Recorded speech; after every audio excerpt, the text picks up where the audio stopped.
All right, we're back with Brad Thor and Barrett Moore, and give me first the data point that we were talking about in the break. The equipment one. The Yeah. NSA. Okay. The NSA. Big picture.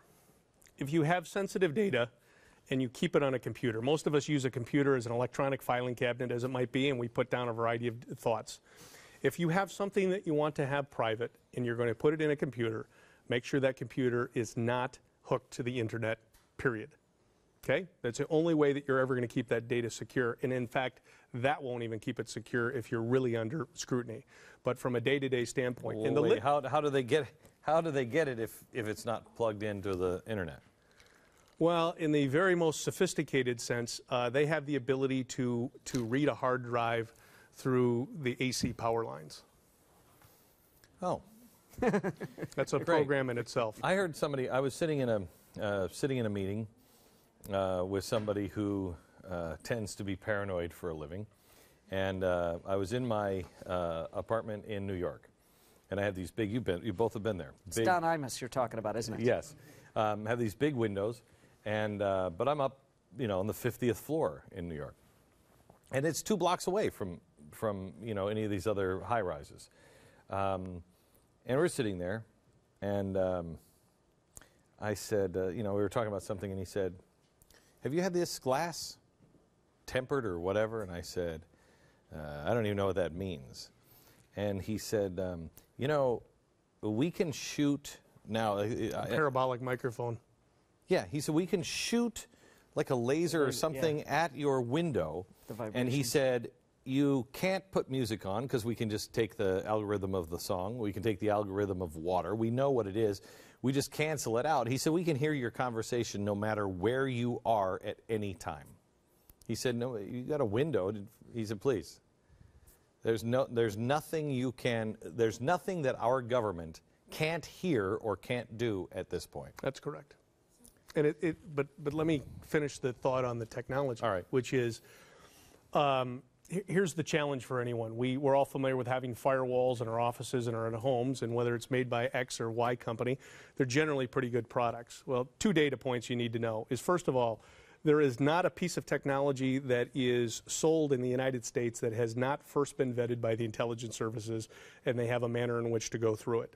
The second is, do you really think your, and I won't disparage a brand firewall that you bought for $100 is going to do anything when J.P. Morgan, who spends $500 million a year on network security, can't keep their network secure? So you got $100, you got $500 million, you know they're attacking the ATM systems. It's an absolute, banks are being devastated by this. When Anonymous took down the DOJ and also took down, did you see what happened over Christmas? They took down, who was it? Some really, really big... Stratfor. Yeah, Stratfor is, you don't mess with Stratfor. Explain who Stratfor is. Stratfor is a private intelligence service that, in essence, tries to allow clients to see over the horizon. They're taking some private and some public data, as it might be, and they're connected to the intelligence services. Okay. Not losers. No. I subscribe. Yeah, I get the emails every day. It's great stuff. And they got my credit card, and then all of a sudden I got a charge from some little cafe over in Spain, and American Express was on the phone like instantly. Right. So what they did is Anonymous crashed Stratfor, a security and something that you subscribe, but like Citibank, all these people, these big people subscribe because they want to be able to see over the horizon a little bit. So this is the top 1% of this country and of the world. Really big names. Anonymous went in over Christmas and hacked into it, and not only got all the security, they started making charges and started giving money away from these credit card numbers and just dumping them out. Now, it's not as bad to think that they broke in and took all this stuff. What struck me that night is I was laying in bed and I said, "Dear God Almighty." And my wife said, "What?" And I told her the story and she said, "Well, that's not going to sit well with those people." And I said, "No, let's play this out. You've just picked on some of the biggest, nastiest people out there. You are intentionally saying, 'Oh yeah? Am I touching your stuff? Oh, does that bother? That implies these people either out of their mind or they've got it going on. Which is it?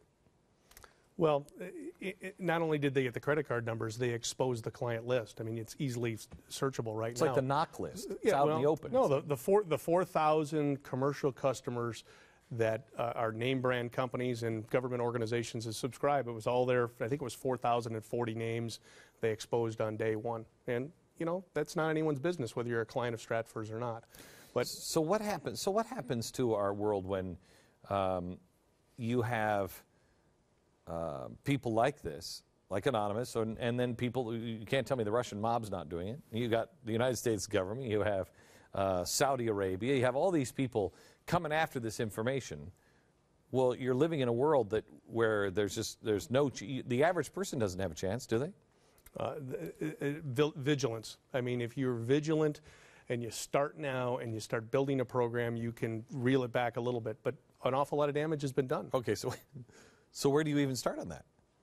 Well, that's as I was talking about when we had the last break. One of the things is, you know, a lot of people think of that they're leaving a trail out there, that it's a digital trail. No, only weirdos like you think that. The average person doesn't think, am I leaving a trail? Well, it's not a trail. I would say you actually have a digital shadow because it is following you everywhere you go. It's not where you've been. They're looking at where you are at right now. So as Barrett talks about, yes, there's a lot of us in this room that have been giving our Social Security number out willy-nilly, blah, blah, blah, blah, blah. There's a lot of that information you can't reel back in, but what you can do is make it very difficult for someone to find you going forward. You can change things. You can change the name that your utilities are under. There's a bunch of stuff you can do so that you throw some roadblocks down there. I don't think it would be nearly impossible for anyone to completely drop off the grid. You really have to know what you were doing. That takes some real knowledge about dropping off. It took me over 10 years to train my wife. Are you complete to train your wife? Smart woman, but you know my wife. I know your wife. I don't think she'd appreciate train my wife. You're going to be sleeping in a hotel tonight. Let me start there then. What if you want to completely fall off the grid? If you're independent and wealthy, you can do it. If you got a job and you have to report to work, it's pretty darn hard, and there's a nexus to find you as it might be. See, hang on just a second. This is the problem. I mean, the head of Facebook said about 2 or 3 years ago that all of our children, by the time the children that are now, I think Rafe was about 5 then, he said the kids who are really little now, he said by the time they're 25, they're going to have to change their name because they will not be able to handle all of the information that is out about them. So they're all going to have to just change their name, which I thought was, and he said it like, and we're going to be there to help you. And I thought that was really, really awful. I mean, you start breaking families apart with the names and everything else. It's really, really bad news. We're looking at this now as normal, relative normal times. The reason why this is so bad, one of the reasons why this is so bad is because look what happened in Missouri with the Tea Party. When Barack Obama first got in, they said that the Tea Party and anybody who voted for Ron Paul was a dissident. Well, if you get a country where they're saying that you, because you're a Tea Party member, you're a troublemaker, I mean, it's not that hard to believe that. Janet Napolitano and what she said about veterans. What did she say? I don't remember. There was their report about right-wing extremism, the growth of right-wing extremism, and they were looking at people. So if you had the Gadsden flag, you fell into that category. If you were a returning veteran, you were potential and deserved the extra scrutiny. I mean, they're already doing this, and the media is already laying that groundwork. The one reason why this is so bad is because they identify you, and as you said earlier, tell me about this, they can predict your movements. If Hitler had the technology that we have now, would there be a Jew on the planet? No. No. And how long would it have taken? 60 days. Because they can predict where you're going. How many of us have toll pass? Yeah. Where do you think you're going? You know, I think of this all the time. Whenever you see a movie and they're like, you know, the obvious one, and the people are always in the movies, they're always doing the obvious one. They're like, okay, all right, I think we got in a way. And then you see somebody in the other room. I was just calling my wife to let her know. And you're like, you dummy. But it's not just that. You're going to throw away your cell phone if that would ever happen. But that's not how we're going to catch. They're not going to catch you with a cell phone. They're not going to find you. Let me tell you how bad it is. Brad mentioned American Express. In fact, let me just give a plug for Brad real quick, which is the reason people ought to read his books is they're not fiction. They are, I think you coined the word faction, which is they have real-world elements in them. The manner in which his characters conduct themselves, the manner in which the operations take place are true. And you can look at them as entertainment, but you can also take notes and you can learn an awful lot by reading those books. He's the only guy in the market who does it. You made me want to write Overton Window because I could do what you were doing. I'm like, all I have to do is come up with a story and show how all of this fits together, and it's all fact. Anyway. Well, let me just finish the story. So I had a reason to call American Express, and we've all interacted with our banks or our financial institutions, and they have various ways of identifying yourself. Well, they had a new program which I had not run into, and I prided myself on knowing most of this stuff, and said, Mr. Moore, would you tell us the second car your sister ever owned and what the address was? And I thought quickly, well, first of all, how do you know I have a sister? Second of all, how do you know where she lives? And how in the world do you know what kind of car she used to have? So I had 3 data points they didn't get from me, but they had subscribed to a service that had mirrored that to know my sister, who of course is not as vigilant as I am in terms of public domain stuff, and they were using my sister's data to validate me to get into my own records. Absolutely sinister. Terrifying. It's relational databases at their worst. Well, like I told you, it's already done. There's nothing we can do to stop what's done. In fact, just to carry on for a moment, the children you mentioned. My children will never have a Facebook account. My children will never Twitter. My children will have no social media at all. Now, they have absolutely normal lives, but the ramifications of the judgments you make as a child carry on to hold on to the future as it might be. And they have no ability and no lens to look through to understand what's happening. Tell me about the cell phones. This is the one thing that I think is great. Does anybody have an iPhone? Give me your iPhone. Does anybody have a regular cell phone, flip phone that is not an iPhone?